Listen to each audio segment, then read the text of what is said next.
Перед началом войны в Украине в силу российской армии верил не только Владимир Путин. Западные эксперты называли ее второй по военной мощи в мире после армии США. В первый день российского вторжения в Украину американские разведслужбы прогнозировали, что Киев падет в течение 4 дней. Что уж говорить про отечественных пропагандистов, которые кричали, что российские войска пройдут парадом по Крещатику уже через 36 часов после вторжения.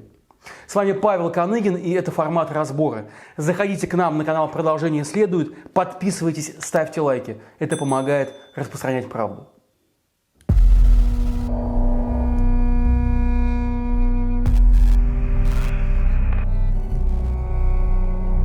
Война идет уже больше 4 месяцев. За это время российские войска захватили Херсонскую и Луганскую области, часть Запорожья и Харьковщины и руины Мариуполя.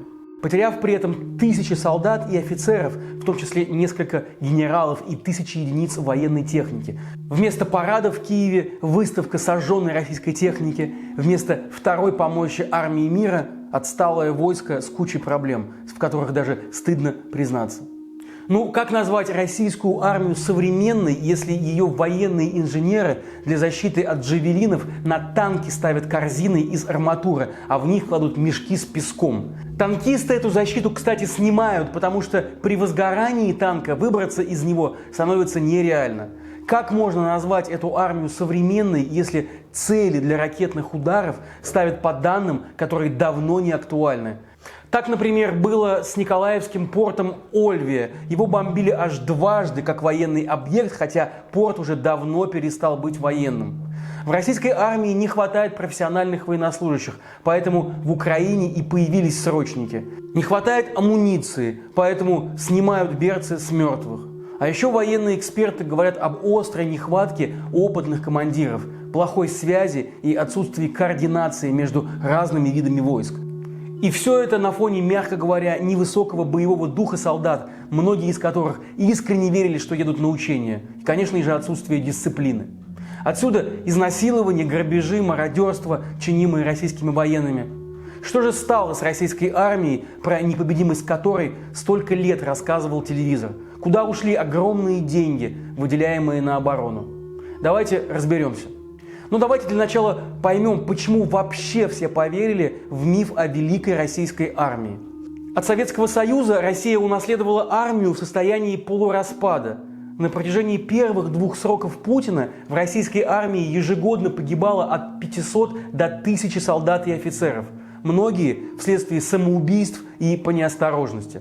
К 2007 году, по данным ФОМ, лишь 10% россиян называли состояние армии отличным и хорошим. Восьмидневная война с Грузией 2008 года обнажила проблемы российской армии. В ходе этой кампании солдатам постоянно приходилось чинить технику, чтобы она просто могла двигаться дальше. Военные эксперты говорили тогда о проблемах со связью, снова со связью. Мол, наши военачальники командовали войсками при помощи мобильных телефонов. Наконец, грузинская армия при помощи систем ПВО, доставшихся ей еще в наследство от того же Советского Союза, за 8 дней войны, по оценкам независимых экспертов, сбила 6 российских самолетов, включая сверхзвуковой ракетоносец-бомбардировщик Ту-22М3. В общем, нужно было срочно что-то менять. Реформировать армию было поручено не имевшему никакого к ней отношения выходцу из мебельного бизнеса Анатолию Сердюкову, которого Путин тогда назначил министром обороны. Видимо, президент решил, что проще проводить реформу будет человеку извне. Эпоха Сердюкова была неоднозначной. Он подходил к армии как к бизнес-структуре, которую нужно оптимизировать. И многое ему, по правде, удавалось изменить в лучшую сторону. Например, он оптимизировал структуру военных округов, чем повысил мобильность армии и снизил нагрузку на центральный аппарат Минобороны. Но заодно была оптимизирована и военная медицина, в результате чего были закрыты десятки военных госпиталей. При Сердюкове выросла зарплата офицеров и солдат-контрактников, а срок призывной службы был сокращен с 1,5 лет до года. В то же время широкий резонанс получила история с переходом на новую военную форму, на разработку которой было потрачено 100 миллионов рублей, и все равно солдаты в ней мерзли. А еще Сердюков поссорился с представителями военно-промышленного комплекса, когда потребовал от них установить прозрачные цены на продукцию и стал даже закупать технику на Западе, которую наша оборонка произвести не могла. В общем, в армейской среде Сердюкова не взлюбили. Его деятельность на посту министра обороны закончилась громким коррупционным скандалом и многочисленными уголовными делами. Как отмечали военные эксперты, одной из главных ошибок Сердюкова была плохая пиар-поддержка. Чего не скажешь про Сергея Шойгу, сменившего Сердюкова на посту министра обороны в 2012 году. До назначения министром обороны он 21 год руководил МЧС, Министерством чрезвычайных ситуаций. За эти годы Шойгу снискал народную популярность. Катастроф ведь в России было немало, и он много лет публично спасал страну. Как поговаривали некоторые политологи, в какой-то момент Путин увидел в Шойгу предсказуемого и удобного преемника и назначил его министром обороны, сделав, по сути, вторым по важности человеком в стране. При этом в армии Шойгу не служил, но первое, что он сделал, став министром, надел погоны и начал демонстрировать, что он военный человек. Военный, который всеми силами пытается спасти армию после предшественника. Над имиджем генерала Шойгу с самого начала трудилась большая команда пиарщиков. Минобороны так выстроила работу со СМИ, что на большинство мероприятий стали приглашать только лояльных журналистов, которые в случае какого-то ЧП не станут о нем писать. Донесения о ЧП к Генштабу приходили каждый день, но Минобороны в абсолютном большинстве случаев о них не сообщала. Сам Шойгу при этом с самого начала своего руководства Минобороны не сходил с экрана телевизора. То о повышении престижа российской армии рассказывал, то об успешных испытаниях гиперзвуковых ракет, то о том, как довел долю современного вооружения аж до 70%. Ну и в недавнем расследовании Центра по исследованию коррупции и организованной преступности в российской армии эти 70% были названы абсолютно фиктивной нарисованной цифрой. А еще министр обороны успевал дружить с Владимиром Путиным, ловил с ним рыбу, ночевал в палатке и принимал от него награды ко дню рождения. И все это всегда в окружении журналистов. В общем, неудивительно, что Шойгу, по данным ВЦИОМ, по уровню доверия россиян в последние 10 лет идет вслед за самим Путиным и редко опускается ниже второго места. Более того, в последние годы, согласно опросам Левада-центра, россияне доверяют армии даже больше, чем президенту, что самому Путину, как мы знаем из источников, не очень не нравится. Но не могло же все это оказаться большим пузырем. Шойгу ведь не только пиарился все эти годы, скажете вы, деньги на оборону ведь тоже выделялись бешеные. Так точно. Расходы на национальную оборону начали расти с 2012 года, как раз когда Шойгу стал министром. С тех пор это стабильно вторая статья расходов бюджета страны после расходов на социалку. В 2020 году Россия потратила на военные нужды 4,3% ВВП. Тогда как, например, мировой лидер по военным затратам США лишь 3,7% от своего ВВП. При этом на что именно Россия тратит свой военный бюджет, мы точно не знаем. Основная часть расходов проходит как секретная. Что-то, видимо, разворовывается. Например, широкий резонанс получило уголовное дело о самой крупной взятке в истории Минобороны, возбужденное в 2017 году в отношении бывшего начальника продовольственного управления ведомства полковника Александра Бережного и его сослуживцев. Как выяснило следствие, военные с 14 по 17 годы получили взяток на 368 миллионов рублей. Общий ущерб Минобороны от деятельности Бережного и компании превысил аж миллиард рублей. А в феврале уже этого года суд приговорил к 4,5 годам колонии генерал-майора Александра Оглоблина. Его признали виновным в завышении цен при покупке Минобороны оборудования связи, из-за чего ведомству был причинен ущерб на 1,6 миллиарда рублей. И это лишь две истории из множества, которые стараниями военных пиарщиков не попадают в паблик. Но проблема российской армии даже не столько в том, что деньги разворовывали, сколько в том, что их не на то тратили. В 2016 году генеральный директор Уралвагонзавода Олег Сиенко заявил, что на заводе модернизировали порядка 1000 советских танков Т-72. Модернизация одного такого танка стоила больше $1 миллиона. На танке при этом устанавливали новые системы управления огнем, модернизировали и орудия. Но как защищаться от оружия третьего поколения, от тех же джавелинов, не придумали.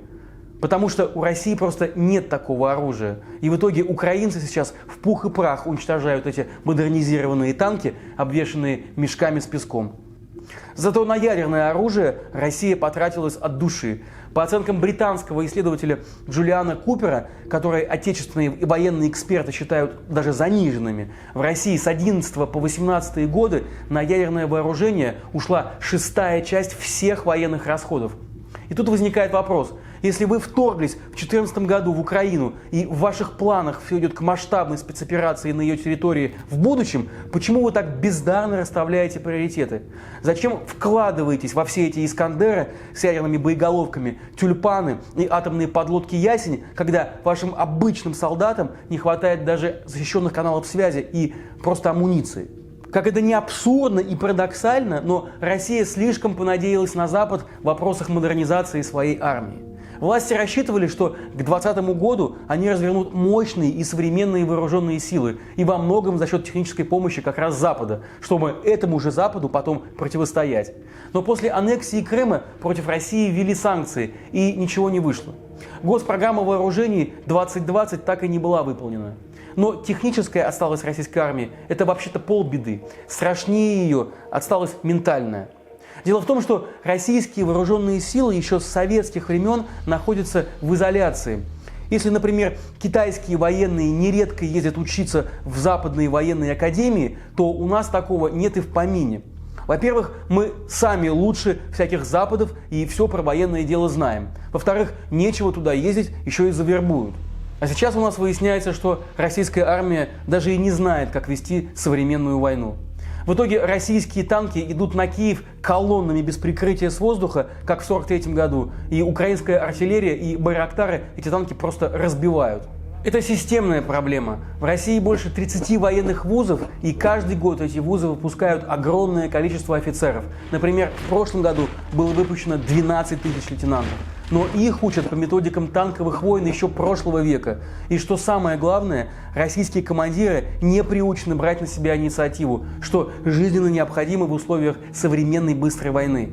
В армии США, например, работает принцип Rules of Engagement. Это когда каждый командир, даже самого низшего тактического звена, на поле боя может самостоятельно принимать решения, в рамках своих полномочий, конечно. И ему не нужно каждый раз связываться с командованием, чтобы получать добро на свои действия.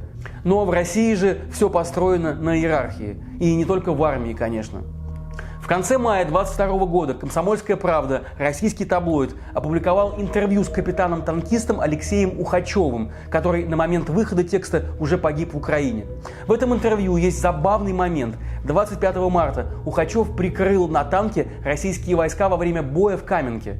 Заехал на горку, увидел позиции противника, украинцы его при этом не видели, а он их видел хорошо, буквально в полный рост. Но сразу стрелять танкист не стал. Сначала он связался с командиром батальона, и только после того, как тот сказал уничтожить противника, Ухачев открыл огонь. И все это, представьте себе, во время боя, при том, что Ухачев и сам был капитаном. Ну и действительно, сейчас, по данным западных разведок, командуют войсками даже не генералы в своих удаленных ставках, а сам Владимир Путин. Представьте себе картину. Войной заведует человек, не понимающий в современном военном деле ничего. При этом в западных армиях, как обычно, все наоборот. В армиях стран НАТО сержант, то есть военнослужащий младшего командного состава, унтер-офицер, может заменить офицера в бою при необходимости. У России же все наоборот. Если ситуация на поле боя становится плачевной, напередок командовать лезут полковники и генералы, пытаясь спасти положение.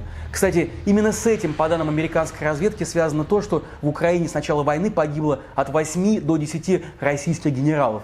Профессиональные сержанты – это вообще основа боеспособности западных армий. Именно они занимаются индивидуальной подготовкой солдат, организуют быт рядовых, поддерживают дисциплину в казарме.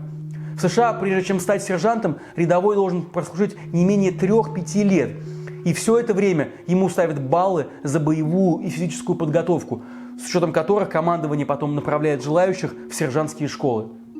Офицеры при этом сосредоточены на других задачах, например, внедрение и освоение современного вооружения, эффективного боевого применения подразделений и частей. В США люди сознательно строят сержантскую карьеру. Зарплаты американских сержантов сопоставимы с офицерскими. Сержант, прослуживший 5 лет, получает столько же, сколько и младший лейтенант, выпускник военного вуза. В России разговоры о создании сержантской службы ведутся давно. Еще Сердюков предлагал готовить меньше офицеров, но учить их лучше и больше профессиональных сержантов-контрактников. Но военачальникам это не понравилось. В создании института профессиональных сержантов они увидели первый шаг к созданию полностью контрактной армии. А идею о создании контрактной армии российские военачальники, как мы знаем, не переносят на дух. Они просто не представляют, как командовать профессионалами, которые умеют думать и не станут бросаться в бездарно спланированные наверху атаки, выполнять глупые и тем более преступные приказы, и которые будут служить дольше, чем год-два. Сержантской службы в России так и нет. Она не появилась. Военные академии как пекли огромное количество неподготовленных лейтенантов, так и пекут. А ведь во многом именно с этим связана ужасная традиция дедовщины в российской армии, которую она также унаследовала от армии советской. Дедовщина стала серьезной проблемой в середине 60-х годов, когда были уволены опытные сержанты и старшины, служившие еще со времен Великой Отечественной войны. В результате офицеры возложили поддержание дисциплины в казарме на срочников второго года службы. Ну а старослужащие, чтобы обеспечить подчинение младших сослуживцев, ничего лучше садизма и унижения не придумали. Традиция насилия в армии осталась. Например, широкий резонанс получила история солдата-срочника Рамиля Шамсудинова, расстрелявшего 8 сослуживцев в войсковой части в Забайкалье в октябре 19 года. Как рассказывал сам Шамсудинов, на убийство он пошел из-за того, что сослуживцы обещали его изнасиловать, как до этого насиловали других солдат. А последней каплей для Шамсудинова стала угроза изнасилованием, внимание, от офицера. Ну, конечно, воспитание солдат в российской армии не ограничивается только избиениями и унижениями.